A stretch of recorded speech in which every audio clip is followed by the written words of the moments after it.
기대해 나에게 주신 하루를. 때론 피곤하고 일어나기 싫고 널 깨우는 알람 소리에 짜증도 나겠지만. 안녕하세요. 오늘도 푸른 말씀 임세휘 목사입니다. 반갑습니다. 주무시지 않고 나를 지키셨네. 오늘을 나에게 주셨네. 새 말씀 안에 주가 주신 사랑과 은혜와 능. 오늘 하나님께서 우리에게 주시는 말씀은 에베소서 6장 19절부터 20절까지 말씀입니다. 또 나를 위하여 구할 것은 내게 말씀을 주사 나로 입을 열어 복음의 비밀을 담대히 알리게 하옵소서 할 것이니, 이 일을 위하여 내가 쇠사슬에 매인 사신이 된 것은 나로 이 일에 당연히 할 말을 담대히 하게 하려 하심이라. 아멘. 오늘 바울은 에베소서 6장 우리가 읽어본 말씀을 끝으로 에베소 교회에 보내는 편지를 마무리하고 있습니다. 에베소 교회에 보내는 편지 가운데 바울이 생각하는 성도가 마땅히 살아가야 할 성도의 정체성, 성도가 어떤 사람들인가, 또 성도와 교회의 관계들을 장황하게 에베소서를 통해서 말씀하신 후에 오늘 본문을 마무리하면서 정말 하고 싶은 본인에 관한 메시지를 짤막하게 넣고 있습니다. 여러분, 우리가 편지를 쓸 때 맨 마지막에 넣는 내용이 뭐죠? 있으나 마나한 시시콜콜한 그런 얘기가 아니라 정말 내가 하고 싶었던 이야기, 정말 중요하다고 생각하는 이야기들을 적지 않습니까? 연애편지 쓸 때 어땠습니까? 여러분 다 연애편지 한번 써보셨지요? 마지막에는 혹 항상 누구야 사랑해, 내가 더 사랑할게, 내가 더 아껴줄게, 이만 펜을 놓는다, 이렇게. 그러니까 하이라이트는 마지막 메시지를 보면 알 수 있어요. 그런데 바울이 에베소 교회에 편지를 쓰면서 마지막에 본인을 위한 간구를 짤막하게 넣어 놓거든요. 그 내용이 뭔가 하니까, 또 나를 위하여 구할 것은 내게 말씀을 주사 나로 입을 열어 복음의 비밀을 담대히 알리게 하옵소서 할 것이니, 이렇게 말하고 있습니다. 그러니까 너희가 성령 하나님께 기도하고 또 무엇이든 간구하는데 너희뿐만 아니라 나를 위해서도 그렇게 해다오 라고 간구를 하는 거예요. 그 내용이 뭐라고요? 그 기도의 내용이 내가 복음의 비밀을 담대히 전할 수 있도록 날 위해 기도해달라, 지금 이 말을 하고 있어요. 그런데 여러분, 이 에베소서가 어떤 상황에서 쓰여진 성경인지를 좀 공부한다면 이 바울의 이 말이요, 굉장히 충격적이고 굉장히 믿음의 사람이구나, 역시 바울이구나 라는 것을 너무나 쉽게 알 수 있습니다. 에베소서를 쓸 당시에 바울은요, 감옥에 갇힌 상황입니다. 에베소서는 그러니까 옥중서신이에요. 자유가 결박당한 상태고 하루하루가 위태롭고 불안한 상황 가운데 놓여 있는 것이 바울입니다.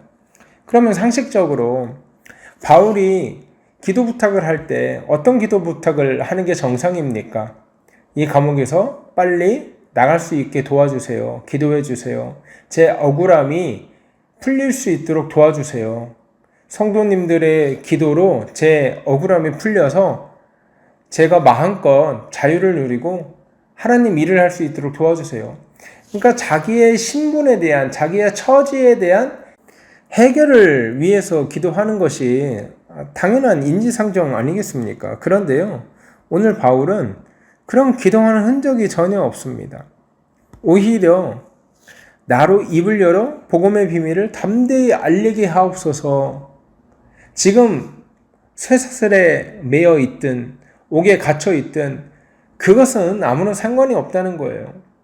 어찌 됐든 간에 내가 내 입술을 통해서 복음의 담대한 비밀을 마음껏 전할 수 있게 인도해 주시옵소서, 이렇게 기도 좀 해달라는 거죠.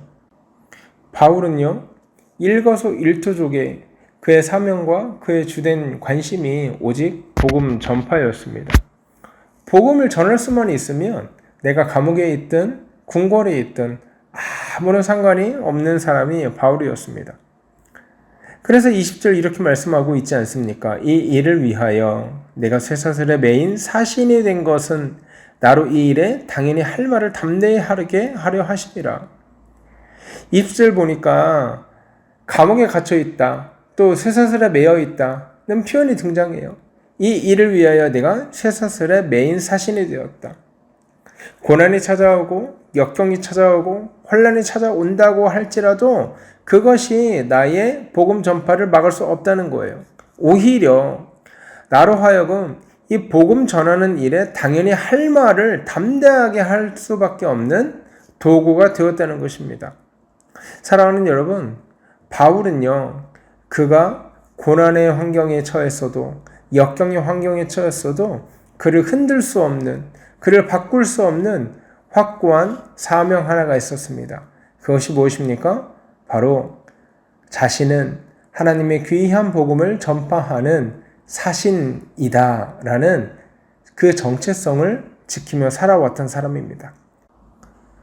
하나님께서 자신에게 어떤 사명을 주셨고 또 내가 무엇을 위해서 살아가야 하는지 명확하게 이해한 사람은요, 세상의 환경과 세상의 고난 앞에 흔들리지 않습니다. 오히려 그 환경과 그 고난이 녹록치 않음을 통해서 오히려 내가 더 하나님 앞에 이 사명 받들어 살아가야 되겠구나를 거꾸로 다짐하는 사람이 바울 같은 사람이며 그 사람이 바로 사명자라고 할 수 있는 것입니다.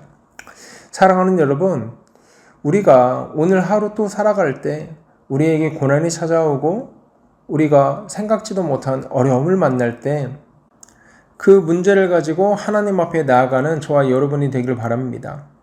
그럼에도 불구하고 바울처럼 그 깊은 기도의 간구, 이 환경과 이 고난에서 벗어나게 도와주시옵소서를 기도하는 것이 아니라 이 환경과 이 고난에도 불구하고 하나님께서 나에게 맡겨주신 사명을 온전히 잘 감당할 수 있는 힘과 능력을 허락하여 주시옵소서. 그렇게 기도하는 저와 여러분 되기를 주의 이름으로 소원합니다. 이 시간 기도하실 때 그렇게 기도했으면 좋겠습니다. 하나님, 오늘 내가 마주하는 어떤 상황이다, 어떤 환경이든 그것과 상관없이 하나님께서 나에게 허락하신 성도의 직분, 또 어머니의 직분, 아비의 직분, 또 청년의 직분을 온전히 잘 감당함으로 말미암아 환경과 상황이 장애물이 되지 않도록 하시고 그럼에도 불구하고 하나님 말씀대로 살아가며 주의 복음을 위해서 오늘 하루 헌신할 수 있도록 인도하여 주시옵소서. 오늘 그렇게 기도하고요, 오늘 하루 힘차게 시작하는 저 여러분 되기를 주의 이름으로 소원합니다. 함께 기도하겠습니다.